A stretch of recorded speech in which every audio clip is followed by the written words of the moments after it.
komanso amalawi amene mukutionera konse kumene muli.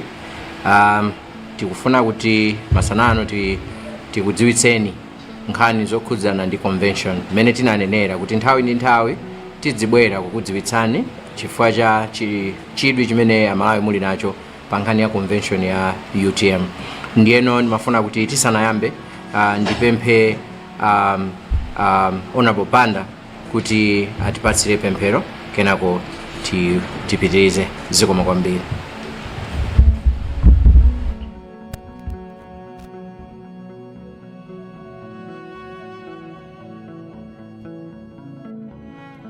Tipemphere.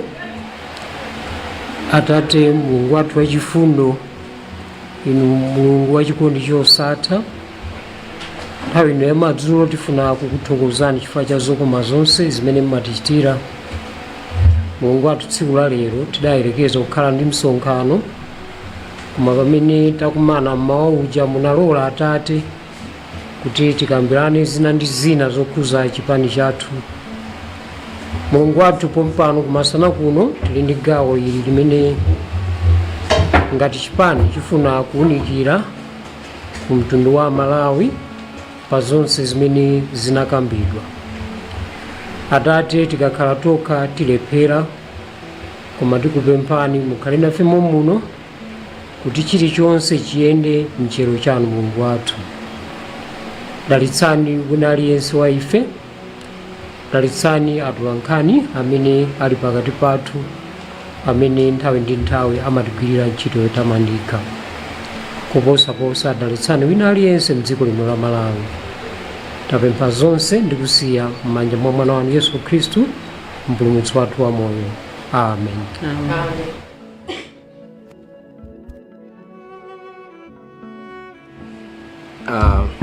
Zikomo kwambiri. Mndole Secretary General afika kuti angokhala chicho. No, it's okay. That's in order. Thank you very much. Mene nanenera munja kuti msonkhano uno kwambiri tufuna kukamba nkhani ya convention. Kumawaku tinali ndi NEC meeting imene timaunikira zina ndi zina zokonzetsera convention yathu. Ndiye chifukwa chonena kuti palinso ena amene akuonera maiko osiyanasiyana. Mundilola kuti ndiwerenga statement in Chizungu kenako tiyankhulanso mchichewa kuti tonsenso amene timamva chichewa timvane. Today, the UTM National Executive Committee held a pivotal meeting focused on finalizing key issues related to our upcoming party convention, which is scheduled for the 17th of November in Mzuzu. Under the leadership of our President, Dr. Michael Usi, NEC members discussed and addressed important matters that required attention to ensure a smooth and successful convention. During the meeting, our President raised several critical issues aimed at refining the process and rectifying certain areas to enhance the convention experience. We are pleased to announce that these issues have been thoroughly reviewed and resolved. The NEC has confirmed that nomination fees will remain unchanged, providing continuity and predictability for all candidates. Furthermore, our President provided variable guidance on various aspects of the convention's organization, setting a clear direction to ensure everything is conducted efficiently and in line with our party principles. In one of the most productive NEC meetings we've had since our former leader passed away, all members expressed a unified commitment to the upcoming convention.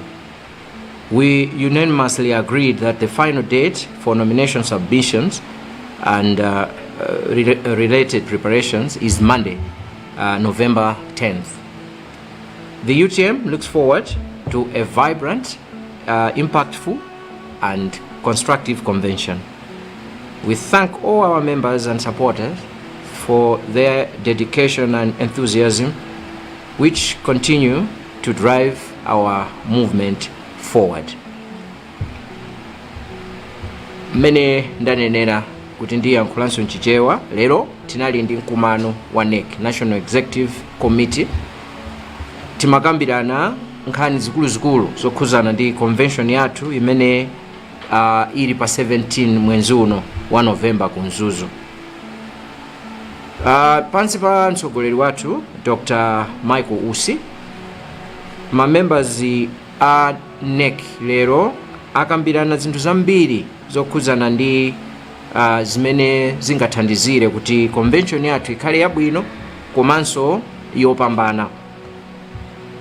Pa mkumano umenewu a president anapereka mfundo zingapo zimene zimafunikira kuti zikonzedwe kutino msonkhano wathu ukhale wabwino komanso opambana. Ndine okondwa lero malo mwa Secretary General amene tinawo pompano kunena kuti zonse zimene zimayenera kuti zikonzedwe zakonzedwa ndithu, ndipo tagwirizana momveka bwino. National Executive Committee yatsimikizira kunena kuti ma nomination fees akhale mmene tinanenera mucha asasinthe. Komanso mtsogoleri wathu anaperekanso chitsogozo china choyang'aniranso zinthu zina kuti monga chipani tiyenera kutsatira kuti pazikhala kuchita zinthu molongosoka, ndipo NEC yakambirananso zimenezo ndi kuyikano mfundo zina zothandizira kuti convention yonse ikhale yolongosoka bwino. Ndinene pano kunena kuti meeting ya lero ya NEC ndi imodzi mwa ma meeting abwino amene tikhoza kunena kuti takhala nawo chitisireni mtsogoleri wathu.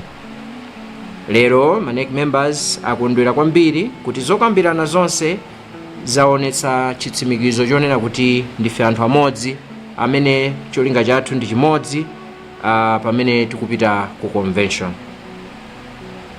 Ndinenenso pano kuti tonse pamodzi ku National Executive Committee tagwirizana ndithu kuti tsiku lotseka kulandira mapepala amene akukapikisana ndi lolemba likubwerali pa 10 November. Ngati chipani maso athu akuyang'anano kukhala ndi convention yabwino yomwe itakhale ndi zotsatira zabwino komanso yomwe ingakhale yomanga chipani chathu. Tithokoze onse ma members a UTM, ma supporters athu komanso ena onse amene amatifunira zabwino chifukwa cha kudzipereka kwawo komanso kukhala ndi chidwi ndi zochitika za UTM. Pamenepa ndipo pa mtsiriziro pa zowerenga zathu ndipereke mpata kwa Secretary General kuti akhoza kuonjezera, tikatero ndi tipereke nthawi ya mafunso. Zikomo kwambiri.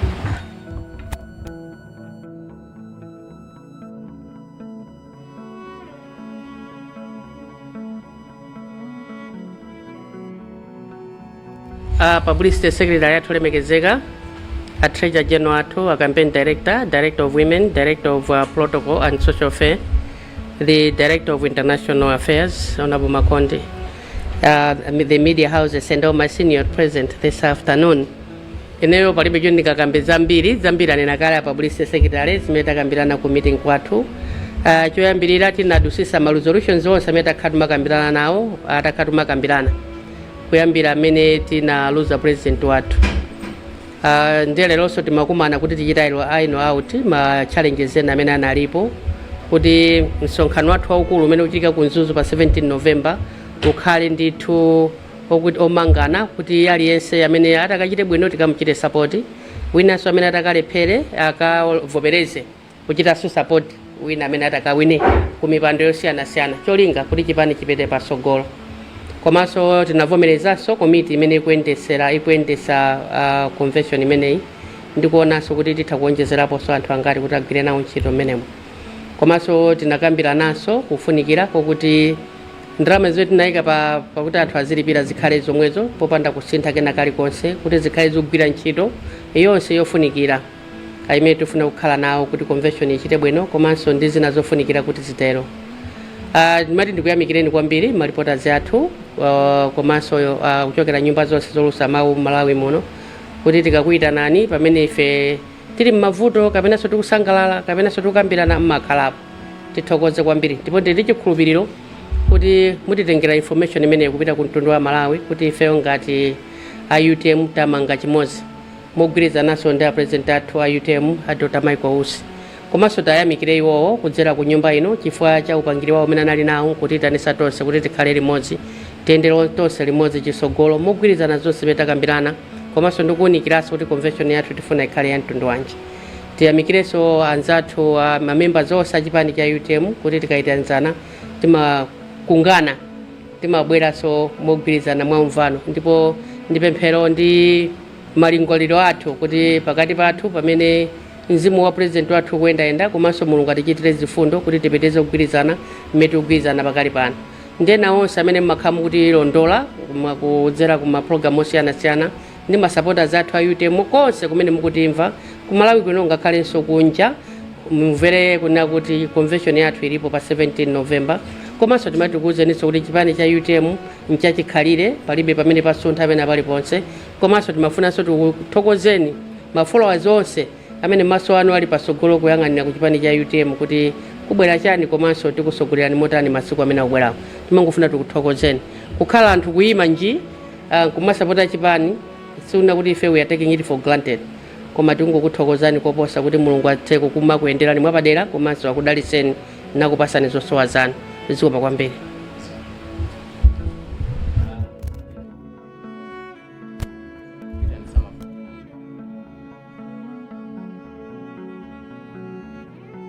Zikomo kwambiri.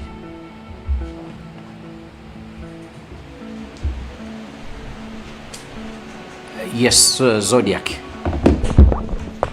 Zikomo kwambiri, ndine Franklin Mtambalika kuchokera ku Zodiac.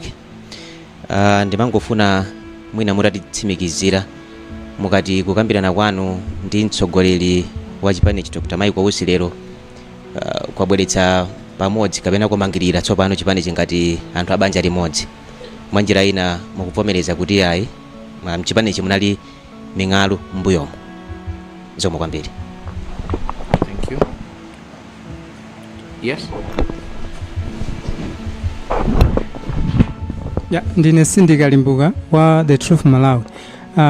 Mu kuyankhula kwanu mwanena kuti panali ma challenges ena ndi ena amene mwagwirizana kuti zonse zatha ndipo mukuyendera limodzi. Koma pama challenges ipo mwangotchula chimodzi cha nomination fee sitinamve ku mavuto ena omwe anali pakati pamene mwathana nawo lero. Mwina timafuna kudziwa kuti ena mwa mavuto amene anali ati. Zikomo. Yeah. Ine ndi Imon Pilingu kuchoka ku Zodiac. Timafuna tidziwe nawo kuti mwina msonkhano umene waukulu pa 17 November ndipo siyedwa apa ugwiritsa ntchito ndalama zingati ngati chipani kuti uyende mmene mwakonzera inuyo. Zikomo. Chabwino. Tamafunset. Zikomo.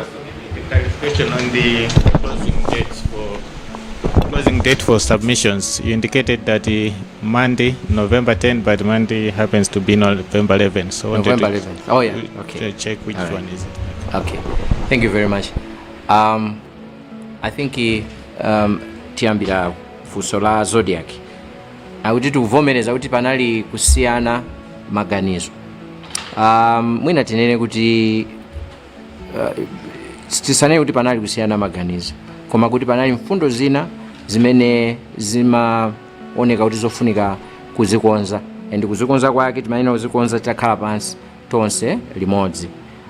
Mwina pamene papa ndinenenso chonchi nthawi zina mwina anzathu atolankhani mumafunsa anjawala ngati mneneri wa chipani cha UTM mukatero mukafunsanso nkhani yomweyo mukafunsanso mwina tingoyerekeza kwa olemekezeka Patricia Kaliati ndiye mukafunsanso mwina kwa wina nkhani yomwe ija nthawi zina pakhoza kupezeka kuti nkhani yomweyo aliyense akuyilongosola sikusiyana kwambiri, koma chifukwa choti mwina ayankhula ndi anthu atatu osiyana ikhoza kukhala ngati nkhani ija ikusiyana kapenanso kuti anthu akukhala ngati akuyankhula zinthu zosiyana. So nthawi zina chifukwa cha chimenecho ndipo pamakhala ngati kuti anthu mukuyankhula zinthu zosiyana pamene anthu muchokera banja limodzi. Ndi chifukwa lero tinakhala kuti tinaona kuti tikhale pansi kuti tikambirane bwinobwino kuti tikamayankhula mawu athu azikhala ofanana pa nkhani ina iliyonse imene tidziyankhula, chifukwa ngati sitikanapanga choncho ndiye kuti mwina kuyankhula zosiyana kukanatha kupitirira.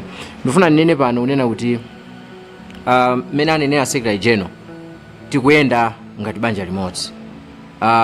Mwina simuonanso m'manyuzipepa mukuyankhulidwa zinthu ziwiri zosiyana ndi anthu awiri osiyana, ayi, chifukwa chokuti mwina zimene zinali nkhawa za mamembers ena mchipani, chifukwa zimene amayankhula mwina ndingoyerekeza ine ndimayankhula zimene chipani chikunena, komanso Secretary General amayankhulanso zimene mwina mamembers iso mchipanimo kapena chipani yonso chikunena. Chimodzimodzinso mwina president athu akhozanso kumachita raise nkhawa zimene mamembers ena mchipani akuchita raise. So suti akamayankhula munthu amakhala kuti akuyankhula zinthu za iyeyo, koma amakhala akuyankhulira chipani. So nthawi zina pakhoza kukhala pali ma issues ngati amene analipo, amene tikunena kuti lero ngati National Executive Committee takhala pansi motsogozedwa ndi president athu tazikonza zonse, ndipo chilichonse tsopano chili mchimake chokonzekera convention, and palibenso china chilichonse chimene tinganene kuti chatsalanso chotsamwitsa pa chimenechi. Ndiye mwina ndiyankha motero. Chachiwiri akuti tanena kuti panali ma challenges, komano tangokamba chimodzi cha ma nomination fees. Mwina nkhani zina zimene zinali mu public domain ndi nkhani ya tsiku limene tikutseka kulandira ma nomination fees, ndi mmene mwanenera tite clarify kunena kuti ndi Monday lomwero, koma date I think tinayika date ya Sunday, komano ndi Monday pa 11th of November. Just to confirm that. Challenge ina imene inalipo inali ya zina zokhudzana ndi ma delegates amene akubwera ku convention, and chimene chonso takambirana and tamanga mfundo imodzi chilichonse tagwirizana mmene ngati chipani tikupangira. Issue ina inali ya yomwe ya date ya convention imene yonso tayankhulana takambirana and tichita confirm kuti ndi pa 17 November pamenepo. So ndi nkhani yabwino kwambiri. I know kuti pali anthu amene amafuna nthawi zambiri kuti adziona pakuchitika ndewu pamalo, koma ifeyo ngati UTM kunalibeko ndewu, mwina pamakhala kuti pali zinthu zina zimene zimakhala ngati zikumveka mosiyana, koma lerolo chilichonse takambirana. Ndi mmene anenera Secretary General kunena kuti mtsogoleri wathu natipanga guide ngati NEC mmene tiyenera kupangira zinthu zina, komanso ma members nawonso apereka nzeru zawo, maganizo awo, tonse pamodzi ndi kumanga chinthu chimodzi. Ine ngati woyankhulira, ine ndimangoyankhula zimene chipani chandituma kuti ndiyankhule. Zimene ndikuyankhula pano ndi zimene chipani chandituma kuti ndiyankhule masana ano. Pomaliza pafunsidwa funso la budget, kuti kodi budget yanu ya convention imene ndi bwanji. Tinanena kuti ndi 250 million kwacha, komano palinso ndalama ina yokwana 30 million imene yayikidwa kuti mwina patakhala pali zina zimene sizinayembekezereke, unforeseen circumstances mchengerezi, kuti ndalama imeneyo ikhoza kuthandizira zimenezozo. Ndiye mwina poyankha funso lanu ndiyankha motero. Sindidziwa Madam SG ngati muli ndi kuonjezera kwina. Kungonena kuti panalibe mang'alu ena aliwonse, koma kuti nthawi zina tikasama kumane pafupi timaoneka ngati mang'alu alipo, koma titakumana ndeki ina icha kukumananso lerolo papangisaso kunena kuti ubale uzikulirakulirabe.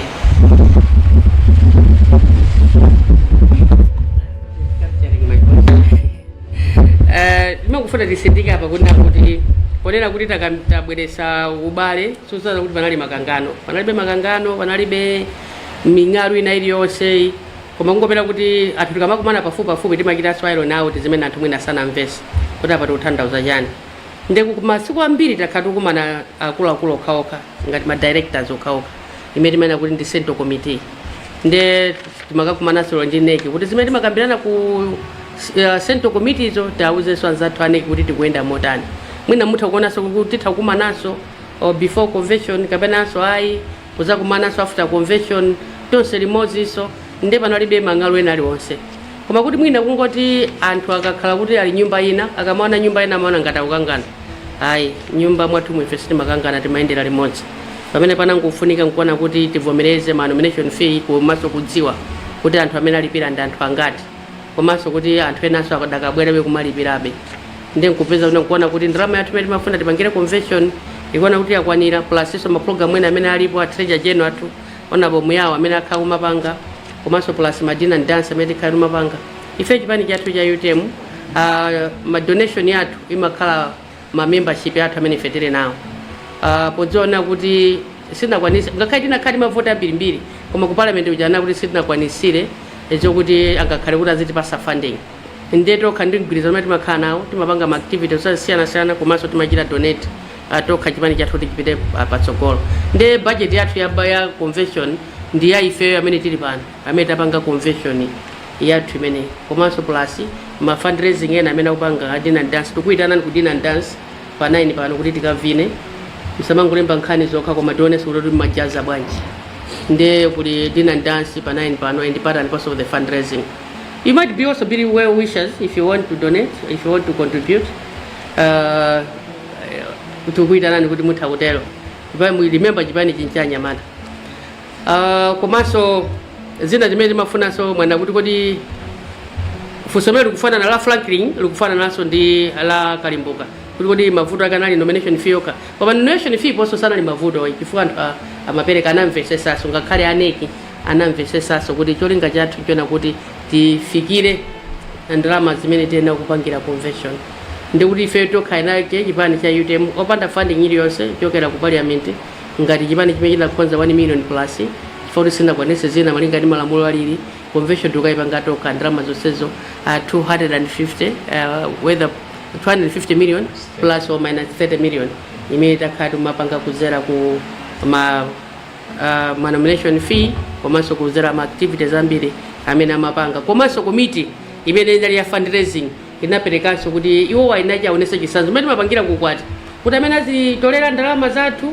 takhulupirire bwanji nanonso perekani kone zawo ndi nawonso amaperekako and kupatula kuti amaperekako anaperekanso limit yona kuti ndalama zimene zikupatula ma nomination fee director wina aliyense kapena region wenanso koma kumene kudziwa kuti mwina ma region a district kupatula kumakhala kosowa ndife timachita contribute akuluakulu kama directors plus committee imene imayendesa convention ya fundraising imaperekaso ndalama zawo aliyense mkomitimu amapereka ma 500 ma million ma 200 ma 20,000 ma 10,000 whichever we didn't even fix to say kuti funded my members then pereke mwakuti koma amene wachimva kuti ineyo am a bona fide member of UTM amapereka nimene akufuna kuti aperekere nde kuti mudziwe kuti ndife anthu ogwirizana mutha kuona kuti kugwirizana kwathu tapeza 288 or 50 that is plus 30 or minus 30 million kuti tiyendese convention ndi kugwirizana kwa UTM nkosayamba tikachokaso pamenepo tiyambaso kuchita ma fundraising athu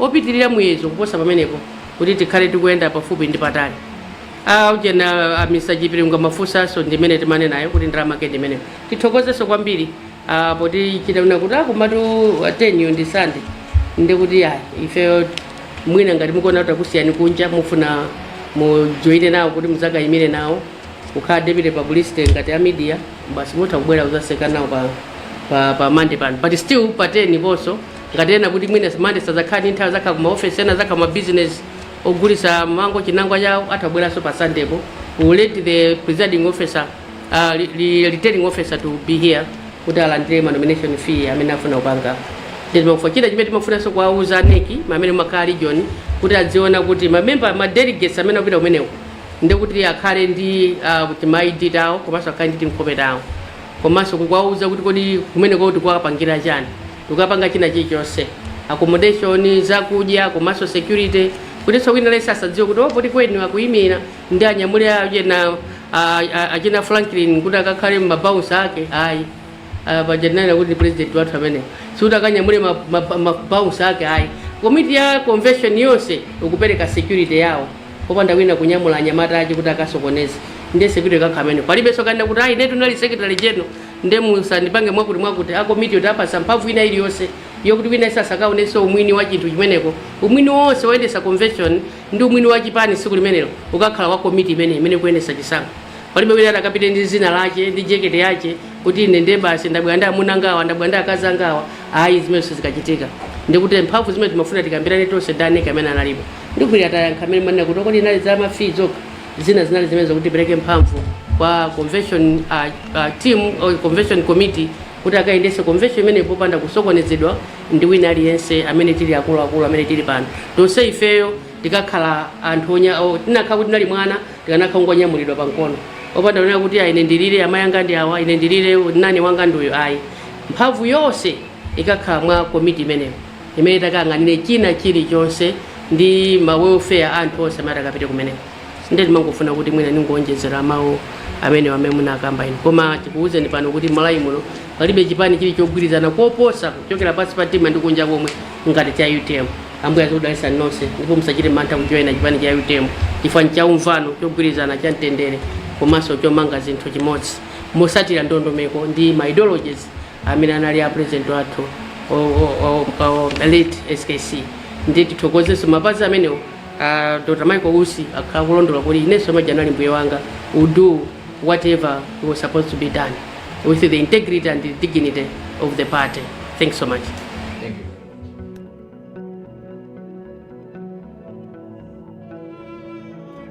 Tikujua zote Michael Usi ananena akapikisana nao koma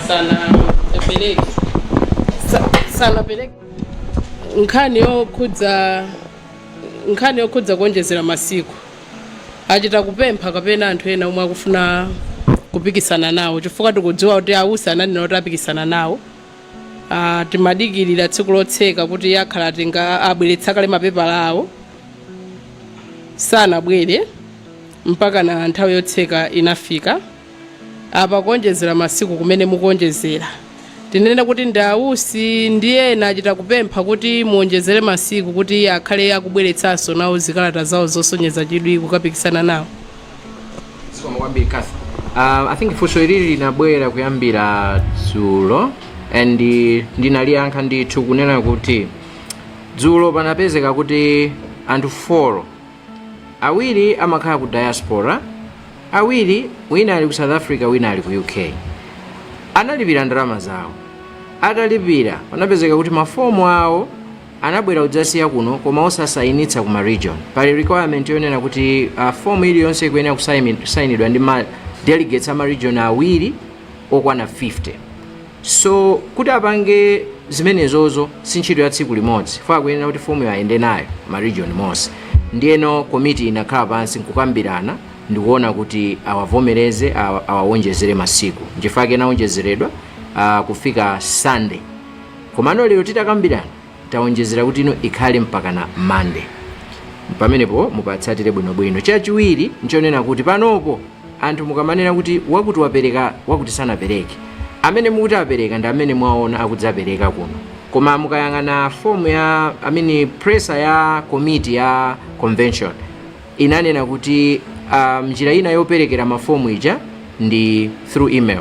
Nkutheka kuti anthu ena apereka ma nomination papers awo pa kudzera mu kutumiza ku email. So tidziwa pokhapokhapo a committee ya convention akatulutsa list ya anthu amene apereka mapepala kuti tidziwe kuti wakuti sanapereke wakuti anapereka. So nkutheka kuti inu mukungoyang'ana za anthu amene anabwera umadzapereka kuno simunaone mwina kuti Dr. Ausi apereka.